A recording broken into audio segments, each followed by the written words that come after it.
কথা কন না কেন? আজকে আপনি নামাজ পড়েন, কেউ বাধা দিবে না। আপনি যাকাত দেন, কেউ বাধা দিবে না। কিন্তু সৎ কাজে যখন আদেশ দিবেন, অসৎ কাজে যখন বাধা দিবেন, বিপদ আছে না নাই? আরে আছে, মানে আজকে সৎ কাজের আদেশ দেওয়ার কারণে আজকে কোরআনের পাখি 50টা বছর কোরআনের খেদমত করার পরও শেষ জীবনে কারাগারে মৃত্যুবরণ করা লাগছে। কোরআনের হক কথা বলার কারণে বাংলাদেশের সোনার ছেলে মুফতি আমির হামজার মতো মানুষ জেলখানা থেকে বের হওয়া লাগছে। কোরআনের হক কথা বলার কারণে মিজানুর রহমান আল আজহারির মতো সোনার ছেলে আজকে দেশ ছাড়া। কথা কন না কেন? মুফতি কাজী ইব্রাহিমের মতো বয়োবৃদ্ধ আলেম আজকে জেলখানা থেকে বের হয়ে আজকে দেশ ছেড়ে অন্য দেশে পাড়ি জমাতে হয়েছে। একটা মাত্র কারণ, অন্য কোনো অপরাধ নয়। একটা মাত্র কারণ, কোরআনের হক কথাগুলো দেশ এবং জাতির সাথে প্রচারণ করতে চায়। তার মানে হলো আজকে যারা হক কথা বলে তাদের উপর বিপদ আপদ বালা মুসিবত আছে না নাই?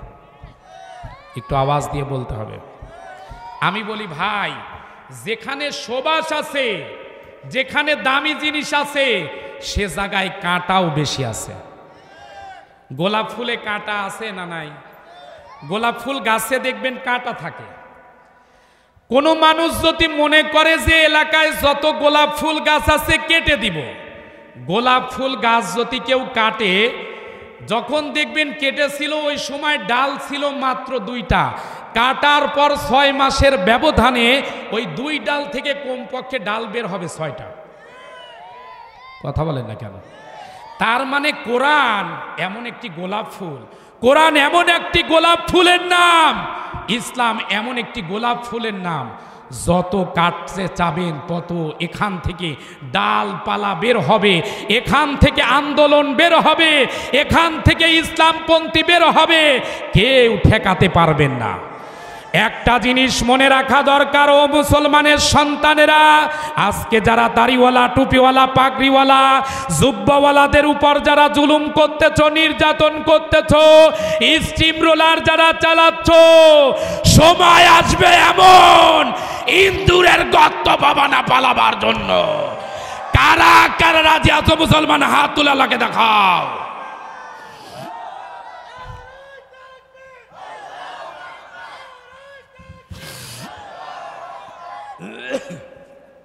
আপনাদের কি খুব কষ্ট হচ্ছে ভাই?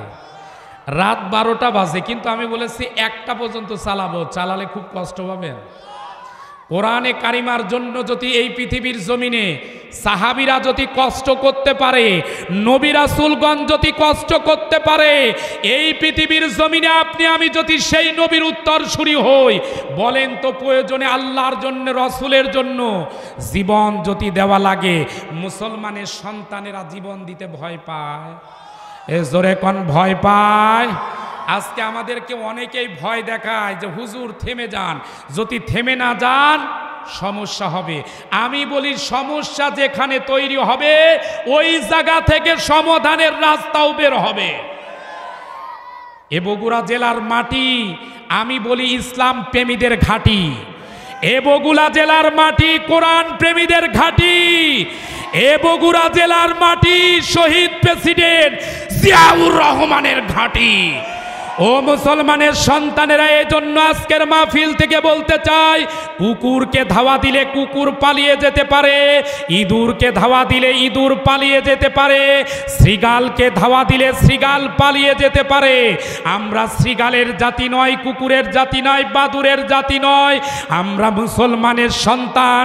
আমাদের পরিচয় নবী রাসূলদের উত্তরসূরি। মুসলমানের সন্তানেরা যেমন করে জীবন দিয়েছে, আমরাও জীবন দিব, কিন্তু বাতিলের কাছে মাথা নত করা হবে না। আর একটাবার হাত তুলে দেখাও মুসলমান।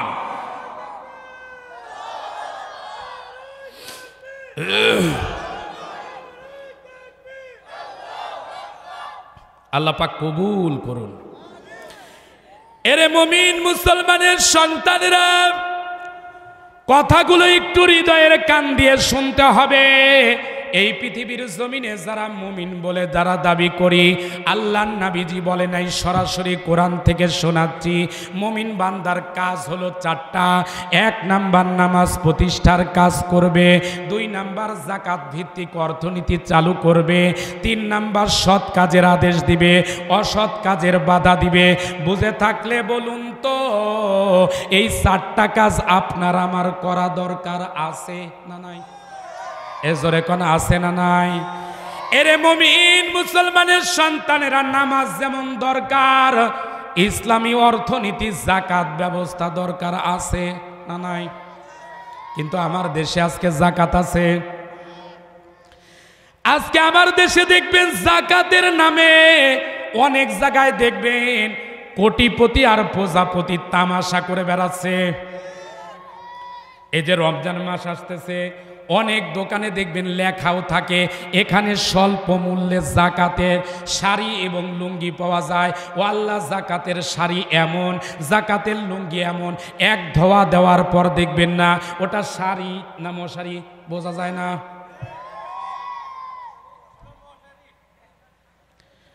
এরে মুমিন মুসলমানের সন্তানেরা, আল্লাহ পাক রব্বুল আলামিন বলেছেন যাকাত দিতে হবে হিসাব করে।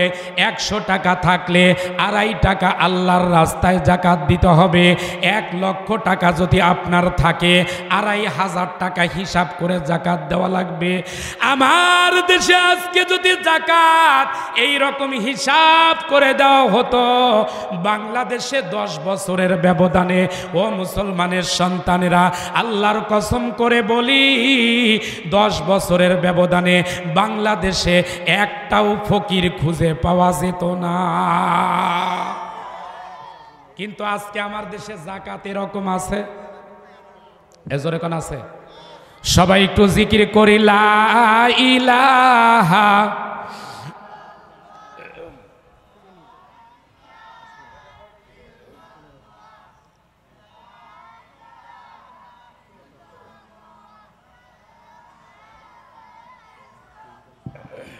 ইলাহা লা ইলাহা। কি ভাই আপনারা খুব ক্লান্ত, একটু মন খুলে জিকির করি, লা ইলাহা।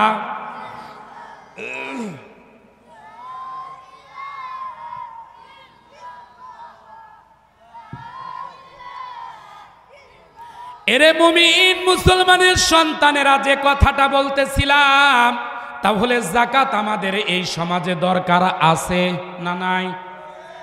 আজকে আমাদের সমাজে যাকাতের নামে শিল্পপতি আর কোটিপতিরা দেখবেন কিছু তামাশা করতেছে। যাকাত দিতে হবে হিসাব করে, কিন্তু আমার দেশে অনেক মানুষ দেখবেন যাকাত মন চায় তাই যাকাত দিয়ে দেয়। কিন্তু হিসাব করে যাকাত দেওয়া দরকার আছে না নাই? আজকে আমার দেশে যদি যাকাত হিসাব করে, বাংলাদেশে যত কোটিপতি আর প্রজাপতি আছে এরা যদি যাকাত দিত, 10 বছরের ব্যবধানে বাংলাদেশে ফকির মিসকিন খুঁজে পাওয়া যেত না। আজকে সেই যাকাত আজকে আমাদের দেশ থেকে হারিয়ে যাচ্ছে, যার কারণে অর্থনীতি নেই বললেই চলে। আজকে বাংলাদেশে কয়েকটা দিন পরে মাহে রমজান আসতেছে। আমি মনে করি এই বাংলাদেশের সবচাইতে নিরীহ শ্রেণীর মানুষ যদি থাকে, তার নাম ইমাম আর মুয়াজ্জিনেরা। কথা বলে না কেন? বাংলাদেশে স্কুলে যারা পড়ায় তাদের একটা বেতন আছে, প্রতি বছর বাড়ে। মাদ্রাসায় যারা পড়ায় তাদের বেতন বাড়ে, কলেজে যারা পড়ায় তাদের বেতন বাড়ে। কিন্তু যারা মসজিদে ইমাম আর মুয়াজ্জিন আছে, ওদের বেতন কিয়ামত পর্যন্ত বাড়ার কোনো সম্ভাবনা নাই। কথা কন না কেন? এমনও জায়গা আছে 3,000 5,000 টাকা দিয়ে ইমামের বেতন চলে। কথা কন না কে ভাই? বলেন তো, এই বর্তমান সময়ে 3,000 5,000 টাকা দিয়ে ইমামের চলে? এ জোরে কোন চলে? আপনার 50,000 টাকা দিয়ে চলে না, আর ইমাম সাহেব এই 5,000 টাকা দিয়ে 10,000 টাকা দিয়ে কোন কায়দায় চলে, আল্লাহ ছাড়া আর ইমাম ছাড়া কেউ যেন জানে না। আজকে ইমামের কে খোঁজ নিবে? ইমাম কেমন আছে? আপনি গরুর গোশত খেয়ে নামাজ পড়তে এসে আপনি মসজিদে এসে দাঁত খিলাল করেন, আর ইমাম সাহেবকে, মুয়াজ্জিন সাহেবকে শোনান, হুজুর আজকে গরুর গোশতটা খুব টেস্ট ছিল, খুব মজা ছিল। ইমাম সাহেব চিন্তা করে, হায় রে আল্লাহ, গরুর গোশতের যে দাম, আমার সোনা ছাড়া আর কেনার কোনো কায়দা নাই। কথা কন না কেন ভাই? তাহলে ইমামদের দিকে আমাদের সুনজর দেওয়া দরকার আছে না নাই? এরে মুমিন মুসলমানের সন্তানেরা, কথাগুলো একটু হৃদয়ের কান দিয়ে শুনতে হবে। নামাজের বিধান যেমন করে আমার আল্লাহ দিয়েছে, জাকাতের বিধানটাও কিন্তু আমার আল্লাহ দিয়েছে। আজকে যদি আমার সমাজে জাকাতের বিধানটা চালু হতো, এ সমাজের ভিতরে অভাব অনটন ব্যক্তি, ঋণগ্রস্ত মানুষ পাওয়া যেত না। একটা ছেলে যুবক অবস্থায় ঘুরে বেড়ায়, আপনি কোটি কোটি টাকার মালিক আছেন, আপনি যদি জাকাত দিতে চান, একটা বেকারকে আপনি ফটো স্টার্ট মেশিন কিনে একটা বাজারের পাশে বসিয়ে দেন, দেখবেন ওই মানুষটা 1 বছর 2 বছরের ব্যবধানে নিজে অন্তত পক্ষে সংসার চালানোর যোগ্যতা খুঁজে পাবে। একটা মহিলা মানুষ, স্বামী মারা গেছে, বিধবা, আজকে কেউ তার খবর নেয় না। স্বামী হারিয়ে যাওয়ার কারণে নিজের ইজ্জত বিক্রি করে অনেকে চালায়। কিন্তু আপনি যদি জাকাতের অর্থ দিয়ে একটা যদি ওই মহিলাকে সেলাই মেশিন কিনে দেন, আল্লাহর কসম করে বলি, যতদিন পর্যন্ত মহিলা সংসার চালাবে, আপনার জন্য দোয়া করুক আর না করুক, আপনার আমলনামায় আল্লাহর নবীজি বলেছেন সদকায়ে জারিয়ার সওয়াবগুলো পৌঁছাতে থাকবে। এর নাম জাকাত। আজকে বলেন তো আমাদের সমাজে এ জাকাত আছে? একটু আওয়াজ দিয়ে বলেন আছে? এরে মুমিন মুসলমানের সন্তানের, আসুন মূল আলোচনায় যাই। আজকে যদি ধৈর্য নিয়ে মূলত একটা পর্যন্ত আলোচনার আধা ঘন্টা শোনেন, তাহলে গুরুত্বপূর্ণ 2টা আলোচনা শোনাবো। 1 নাম্বার বলেন তো আমাদের হাতে আঙ্গুল কয়টা? সবাই বলেন। এই 5টা আঙ্গুল দিয়ে আল্লাহ পাক কি কারণে দিয়েছেন? এর পিছনে একটা আধ্যাত্মিকতা আছে না নাই? আমাদের হাতে কিছু আঁকা বাঁকা রেখা আছে, আছে না স্যার? এই আঁকা বাঁকা রেখার ভিতরে কি লেখা আছে? সারা জীবন মনে করেছেন আল্লাহ পাক এমনি এমনি আঁকা বাঁকা রেখা দিয়েছেন, একটা কিছু লেখা আছে না নাই? কি লেখা আছে? আজকের মাহফিলে যদি আধা ঘন্টা ধৈর্য নিয়ে থাকেন, বলে দিব ইনশাআল্লাহ। এরে মুমিন মুসলমানের সন্তানেরা, একটু মন দিয়ে শুনতে হবে। এই পৃথিবীর জমিনে যত জালিমদের সাথে ইসলামপন্থীদের যত সমস্যা, এর পিছনে কারণ একটাই, হকপন্থীরা যখনই কথা বলে, জালিমেরা তখন বাধাগ্রস্ত করে। কথা বলে না কেন? আল্লাহর পয়গম্বর মুসা আলাইহিস সালাতু ওয়াস সালাম এই পৃথিবীর জমিনে এমন একজন জলিলুল কদর পয়গম্বর, আল্লাহর পয়গম্বর মুসা আলাইহিস সালাতু ওয়াস সালাম, ওই সময় সমসাময়িক একজন মানুষ ছিল, যার নাম হচ্ছে কারুন। এই কারুন ছিল এই পৃথিবীর জমিনে যত ধনাঢ্য ব্যক্তি, প্রথম সারির ধনাঢ্য ব্যক্তিদের সারিয়া যদি করা হয়, তার ভিতরে কারুনের একটা নাম সিরিয়াল চলে আসবে। এই কারুন প্রথম জীবনে ছিল অভাবী মানুষ। কারুনের সাথে মুসা নবীর সম্পর্ক ছিল 3টা। 1 নাম্বার কারুন ছিল মুসা নবীর চাচাতো ভাই। 2 নাম্বার কারুনের সাথে মুসা নবীর সম্পর্ক ছিল, কারুন ছিল তাওরাত কিতাবের পণ্ডিত। 3 নাম্বার কারুনের সাথে মুসা নবীর সম্পর্ক ছিল, কারুন ছিল মুসা নবীর ভগ্নিপতি। বুঝে থাকলে বলুন তো মুসা নবীর সাথে সম্পর্ক কয়টা? একটু আওয়াজ দিয়ে বলতে হবে কয়টা? এরে মুমিন মুসলমানের সন্তানেরা, কারুন যখন অভাব অনটনে চলতেছে, একদিন মুসা নবীর বোনকে ডাক দিয়ে বলে, স্ত্রী আমার অভাব অনটের কারণে চলতে পারি না, তোমার ভাই তো একজন পয়গম্বর, তোমার ভাইয়ের কাছে গিয়ে বলো আল্লাহর ওয়াস্তে যেন কিছু সাহায্য দেয়, যে সাহায্য নিয়ে অন্তত পক্ষে আমরা যেন স্বাভাবিক গতিতে কিছুদিন চলতে পারি। মুসা নবী ঘরের ভিতরে ঢুকলেন, কিছুটা স্বর্ণ হাতে তুলে দিলেন, ওই স্বর্ণটা নিয়ে কারুনের স্ত্রী বাড়িতে ফিরে আসলো। কারুন ডাক দিয়ে বলে, স্ত্রী রে, কিছু সময় আগে গেলে আর মুসা নবীর কাছ থেকে স্বর্ণের একটা টুকরা নিয়ে বাড়ি ফিরে আসলে, এই স্বর্ণের টুকরাটা কোথা থেকে পাইলে? স্ত্রী ডাক দিয়ে বলে, স্বর্ণের টুকরা কোথা থেকে পেয়েছি এটা তো আমি জানি না, তবে ভাই জানে।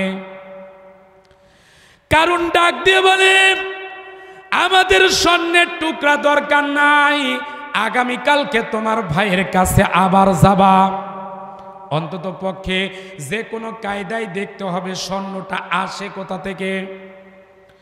মুসা আলাইহিস সালাতু ওয়াস সালামের কাছে কারুন এবং কারুনের স্ত্রী পরবর্তী দিন চলে গেছে। যাওয়ার পর ডাক দিয়ে বলে, ভাই রে, যতটুকু সম্পদ দিয়েছিলে এই সম্পদ দিয়ে কিছুটা যদিও অভাব মিটেছে, বাকি অভাব এখনো মেটে নাই, দয়া করে তুমি যদি আমাদেরকে আরেকটু সাহায্য করতে। আল্লাহর পয়গম্বর মুসা আলাইহিস সালাতু ওয়াস সালাম ঘরের ভিতরে গেলেন। ঘরের ভিতরে যাওয়ার পর একটা পরশ পাথর বের করলেন, পরশ পাথরটা একটা লোহার সাথে লাগালেন, লাগানোর সঙ্গে সঙ্গে আল্লাহর দয়ায় ওই লোহার টুকরাটাকে আমার আল্লাহ স্বর্ণের টুকরা বানায়া দেয়। একটু জোরে বলবেন না সুবহানাল্লাহ। এরে মুমিন মুসলমানের সন্তানেরা রে, মুসা নবীর কাছ থেকে যখন কারুন চলে আসলো, কারুন এবং কারুনের স্ত্রীর সিদ্ধান্ত নিল যে কোনো কায়দায় ভাইয়ের কাছ থেকে এই পরশ পাথরটা চুরি করা লাগবে। পরশ পাথরটা চুরি করে বাড়িতে নিয়ে গেল। নিয়ে যাওয়ার পর কারণ এবার যে জায়গার সাথে লাগায়, লাগানোর সঙ্গে সঙ্গে সোনা হয়ে যায়। সুবহানাল্লাহ বলবেন না? সবকিছু করার মালিক কে? এ জোরে বলুন, মালিক কে? আন্নাল কুওয়াতা লিল্লাহি জামিআও ওয়া আন্নাল্লাহা শাদীদুল আযাব। আর একটু জোরে বলুন তো আল্লাহু আকবার। এরে মুমিন মুসলমানের সন্তানেরা রে, কারুন যখন আস্তে আস্তে ধনাঢ্য ব্যক্তি হয়ে গেলেন, মুসা নবী কারুনের কাছে গিয়ে বলে, কারুন, আল্লাহ পাকের বিধান এসেছে জাকাত দেওয়া লাগবে। কারুন বলে, জাকাত আবার কি? মুসা নবী বললেন, ভাই কারুন, তোমার যত সম্পদ আছে সমস্ত সম্পদকে অর্ধেক করে আল্লাহর রাস্তায় দেওয়া লাগবে। কারুন প্রথম দিকে নরম সুরে ডাক দিয়ে বলে, জাকাতের কথা যেহেতু আল্লাহ রব্বুল আলামিন বলেছেন, জাকাত তো অবশ্যই দিব, তবে আল্লাহর কাছে বলেন যাতে আর একটু কমায় দেয়। কারুনের কথা শোনার পর মুসা আলাইহিস সালাতু ওয়াস সালাম আল্লাহর দরবারে গিয়ে বলে, আল্লাহ, কারণ তো অবশ্যই জাকাত দিতে চায়, কিন্তু আপনি যদি একটুখানি কমিয়ে দেন। মুসা নবীর কথা শোনার পর আল্লাহ পাক রব্বুল আলামিন বলেন, ও কারুন, তুমি যদি জাকাত দিতে চাও 4 ভাগের 1 ভাগ জাকাত দাও। সুবহানাল্লাহ বলবেন না? এক পর্যায়ে কারুন ডাক দিয়ে বলে, মুসা রে, আল্লাহর যেহেতু দয়া হয়েছে, আরো দয়া হতে পারে, তুমি অন্তত পক্ষে বলো আল্লাহ যেন আর একটু কমায়। মুসা নবী এক পর্যায়ে এসে কারুনকে ডাক দিয়ে বললেন, কারুন রে, আল্লাহর বড় দয়া হয়েছে, আল্লাহর বড় তোর প্রতি মায়া হয়েছে, আল্লাহ পাক রব্বুল আলামিন ঘোষণা করেছে যত সম্পদ আছে সমস্ত সম্পদকে শতকরা 2.5 টাকা আল্লাহর রাস্তায় যাকাত দেওয়া লাগবে। সুবহানাল্লাহ বলবেন না? কারণ এবার বাড়িতে গিয়ে সন্ধ্যার পর বসে কারণ খাতা কলম নিয়ে হিসাব করতেছে, একটানা 40 বছর 70,000 কর্মচারী যদি একটানা রাত দিন পরিশ্রম করে, যত অর্থ এক বছরে জমা হবে সমস্ত অর্থগুলো আল্লাহর রাস্তায় দান করে দেওয়া লাগবে। আর একটু জোরে বলবেন আল্লাহু আকবার। কারণের মাথা খারাপ হয়ে গেছে। কারণ চিন্তা করে এত অর্থ আল্লাহর রাস্তায় দান করবে, এটা হয় না। এক পর্যায়ে মুসা আলাইহিস সালাতু ওয়াস সালামের সামনে দাঁড়ায়া কারণ বলতেছে, মুসা রে, আমি হিসাব করে দেখেছি এক বছরে যদি যাকাত দেওয়া লাগে 40 বছর একটানা 70,000 কর্মচারী যদি একটানা কাজ করে রাত দিন, যত অর্থ জমা হবে এক বছর যদি যাকাত দিতে হয় তার সমপরিমাণ যাকাত দেওয়া লাগবে। এ মুসা, যত অর্থ আল্লাহ পাক আমারে দিয়েছে আমি নিয়ত করেছি এই মুহূর্তে 1 টাকা আমি যাকাত দিতে পারবো না। আল্লাহর পয়গম্বর মুসা ডাক দিয়ে বলে, কারণ রে, আল্লাহর বিধান এসেছে তোর যাকাত দেওয়াই লাগবে, যাকাত দেওয়াই লাগবে, যাকাত যদি না দিস তোরে ছাড়বো না। কিন্তু মুসা নবীর বিরুদ্ধে কারণও বলে আমি যাকাত দিব না। তার মানে এই পৃথিবীর জমিনে ইসলামপন্থী আর ইসলাম বিদ্বেষীর সাথে একটা মাত্র দ্বন্দ্ব। ইসলামপন্থীরা আল্লাহর পক্ষে কথা বলে আর ইসলাম বিদ্বেষীরা শয়তানের পক্ষে কথা বলে। শয়তানের পক্ষে যারা কথা বলে, আল্লাহর পক্ষে যারা কথা বলে, দুই পক্ষের ভিতরে দ্বন্দ্ব চিরকাল আছে, বর্তমানেও আছে, কিয়ামত পর্যন্ত থাকবে। বুঝে থাকলে বলুন তো, আমরা যদি আল্লাহর দলের কর্মী হই আল্লাহর পক্ষে থাকা দরকার আছে না নাই? এরে মুমিন মুসলমানের সন্তানেরা রে, মুসা নবী যখন মন খারাপ করে যখন চলে গেলেন, কারণ চিন্তা করে আজকের সমাজ রাষ্ট্রের ভিতরে ইসলামপন্থীরা হয়তোবা বিজয়ী নাই, আমি যা বলতেছি এটা হয়তোবা চলতেছে, অদূর ভবিষ্যতে ইসলামপন্থীরা যদি বিজয়ী হয়ে যায় তাহলে এ সমাজের ভিতর থেকে যে কোনো কায়দায় ইসলামপন্থীরা এক সময় আমারে ধরবে। এই টার্গেট নিয়ে কারণ ওই সময়ের ভিতরে যারা ধনাঢ্য ব্যক্তি ছিল তাদেরকে নিয়ে একটা গোন্ডা বাহিনী তৈরি করে ফেলল। কারণ এর টার্গেট হলো যে কোনো কায়দায় মুসা নবীর বিরুদ্ধে দাঁড়ানো লাগবে, যাতে করে মুসা নবীর এই যাকাত দিতে না হয়। আল্লাহর পয়গম্বর মুসা আলাইহিস সালাতু ওয়াস সালাম বুঝে থাকলে বলুন তো, আল্লাহর পয়গম্বর মুসা নবী কার কথা কয়? একটু আওয়াজটা, শাহাদত আঙ্গুলটা আসমানের দিকে তুলে বলতে হবে কার কথা বলে। আল্লাহর কথা বলার কারণে মুসা নবীর বিরুদ্ধে যদি অন্যায়ভাবে যদি মামলা হয়, অন্যায়ভাবে যদি হুলিয়াজারি হয়, অন্যায়ভাবে যদি প্রশাসনিক চাপ হয়, বুঝে থাকলে বলুন তো, আজকেও যারা আল্লাহর পক্ষে কথা বলে তাদের বিপদ আছে না নাই? এ জোরে কোন আছে না নাই?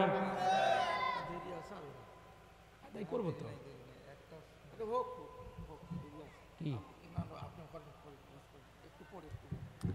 আদায় যাচ্ছে, এখনই করা লাগবে।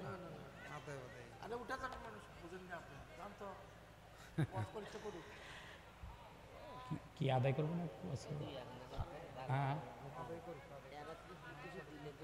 আদায় করতে লাগলে কিন্তু লোক উঠে চলে যাবে। শেষ করে দিবেন তাহলে কি হলো?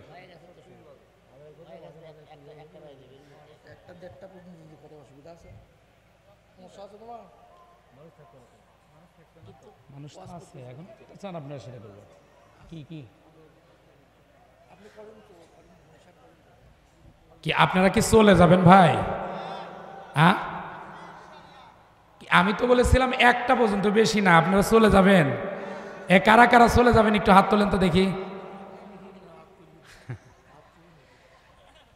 আর 10 মিনিট আদায় কথা বলি নাকি ভাই? আমি তো একটা পর্যন্ত বলতে চাচ্ছি, কিন্তু আপনারা নাকি চলে যাবেন।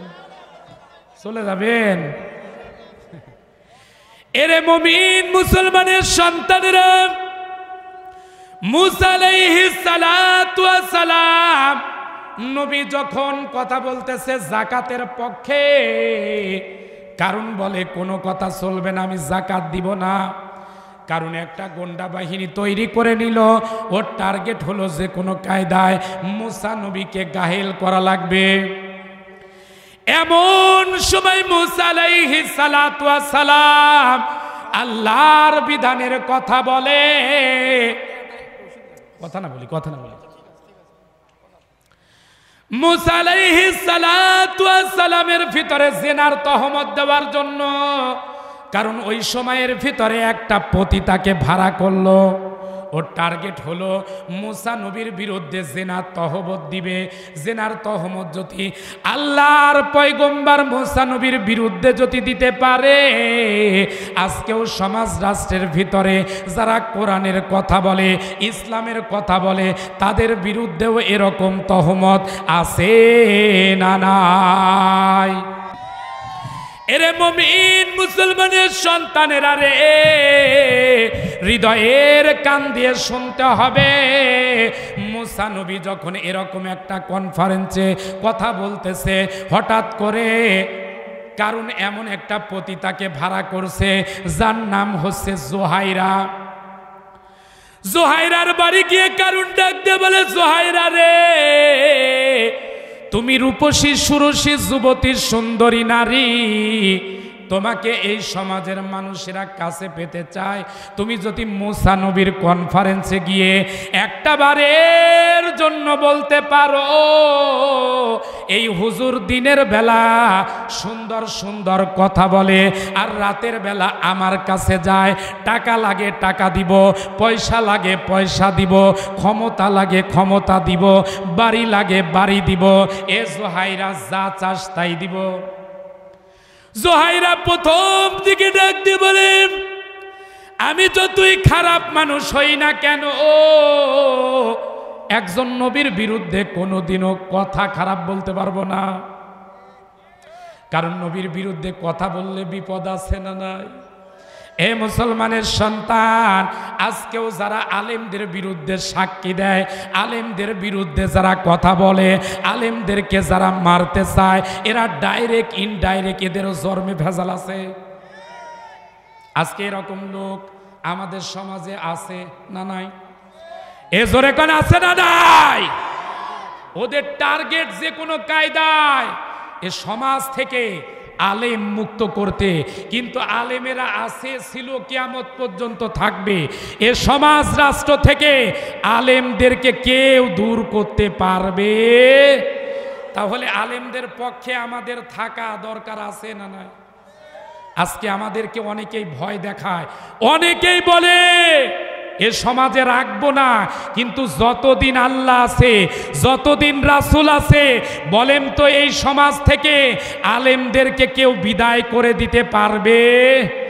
ও মুসলমানের সন্তানেরা, একটা জিনিস মনে রাখা দরকার, আগামীর পৃথিবী ইসলামের পৃথিবী, আগামীর পৃথিবী কোরআনের পৃথিবী, আগামীর পৃথিবী ইমাম মাহাদির পৃথিবী। সুতরাং ইসলামপন্থীরা ছিল, আছে, থাকবে। কারো বাবার ক্ষমতা নাই ইসলামপন্থীদেরকে এই পৃথিবীর থেকে দূর করে দেবে, এটা কারো বাবার ক্ষমতা নাই। কারা কারা রাজি আছো মুসলমান? দুটি হাত তোলা লাগে দেখাও।